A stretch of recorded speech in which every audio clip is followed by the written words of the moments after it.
Hello, friends and families. My name is Jennifer Coleman, and I am a math coach in Henrico County Public Schools. I am here today to discuss with you constructing and ordering 3 sets of objects from least to greatest and greatest to least. When ordering sets of objects from least to greatest or greatest to least, there's a couple of math skills that we're going to need to use. The first one is determining the quantity of objects in a set. So we might need to count how many objects are in the set, or sometimes you might even just recognize how many are in the set without counting. Just depends on how the objects are organized. Then the next thing we're going to have to do is to remember how to compare amounts. We're going to have to be able to look at the different sets and determine which one has the fewest amount of objects in it and which one has the most amount of objects. And we're going to have to do that a couple of times to make sure that we're putting our sets in order from least to greatest or greatest to least. Today, I have some 10 frames set up with Cheez-Its. And so what we're going to do is we're going to determine how many Cheez-Its are in each of the 10 frames. Then we're going to match the numeral with the correct 10 frame. And then we're going to determine which of the sets has the least amount of objects in it or has the fewest amount of objects in it, and which set has the greatest amount of objects in it or the most amount of objects in it. And then we're going to look at the middle set and make sure that it falls in the middle actually because it's larger than the smallest set, but it's smaller than the largest set. That's an interesting idea. So let's go take a look at what I've put together and see if we can figure this out together. Okay? All right. So what you see here are my sets of Cheez-Its. Perfect. So if we look here, I have 1 set, 2 sets, 3 sets.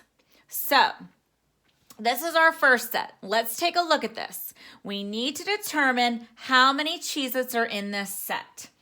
What I remember learning from school is that when the top of a 10 frame is filled in, that means that there are 5 objects in the 10 frame. But let's just count and check. 1, 2, 3, 4, 5. Awesome. So now what I need to do is I need to match that with the correct numeral. There's my 5.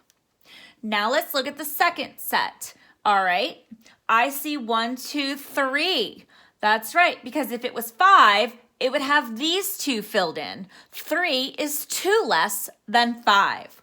All right, there's my 3. My last set has 4 Cheez-Its in it. 1, 2, 3, 4.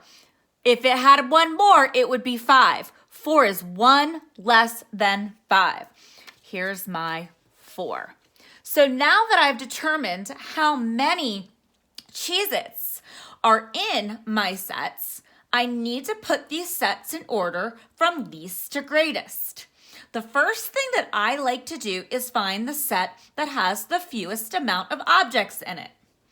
I notice that 3 has 2 missing spots, and I notice that 4 has 1, and I notice that 5 is all filled up.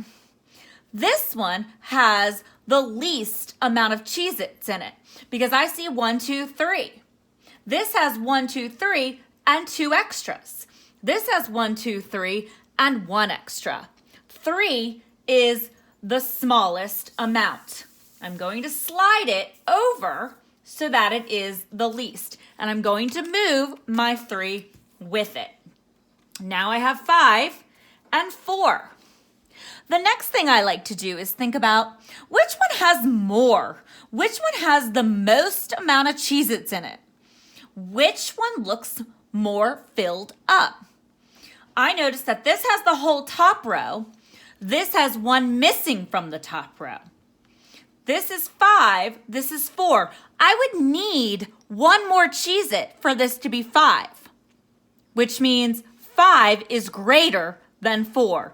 So I need to slide the 5 up and move the 4. When I do that, make sure my label moves with it. So now I have 3, 4, 5. And I've put them in order from least to greatest. Now we want to make sure that this is correct. Is 4 greater than 3? Yes, it is. It's 1 more. Is 4 less than 5? Yes, it's 1 less. Let's try another one. I'm going to pull the 3 out, and I'm going to bring a 6 in. I know that this is 6 because it has the top row filled in and 1 more. And I know that 6 is 1 more than 5. This time I don't want to do least to greatest. I'm going to switch it up and do greatest to least. That means I need the largest amount or the set with the most on this side. And I need the set with the least or the fewest amount of Cheez-Its on this side. So out of 6, 4, and 5, which one has the most Cheez-Its in it? The 6, because it has the top row and 1 more. This one doesn't have the top row filled. It's shy of it. It's 1 less than having the top row. This one has the top row, but it's missing this extra. Okay, so we know that 6 is the greatest. Which one is the smallest? Which one is the least? Well, I know that 4 is missing 1 to have the top row filled, and 5 has the top row filled. 5 is 1 more than 4. 4 is 1 less than 5. 4 is smaller or less than 5. So I'm going to move the 4 over here, and I'm going to slide the 5 down here. Remember, I'm going greatest to least. I want my largest to my smallest. Get a little confusing. So let's just check to make sure. Is 5 less than 6? Yes, it is. It's actually 1 less than 6. Is 4 less than 5? Yes, it is. It's 1 less than 5. So now we've ordered our Cheez-Its, or our sets of Cheez-Its, in order from greatest to least. Awesome. So what we just did today, ladies and gentlemen, friends, we ordered 3 sets of objects from least to greatest and greatest to least. I recommend you go and find different objects around your house and count them and organize them and order them from least to greatest and greatest to least. The more you practice it, the easier it's gonna become. Have fun with it, and I hope this video helped. Bye!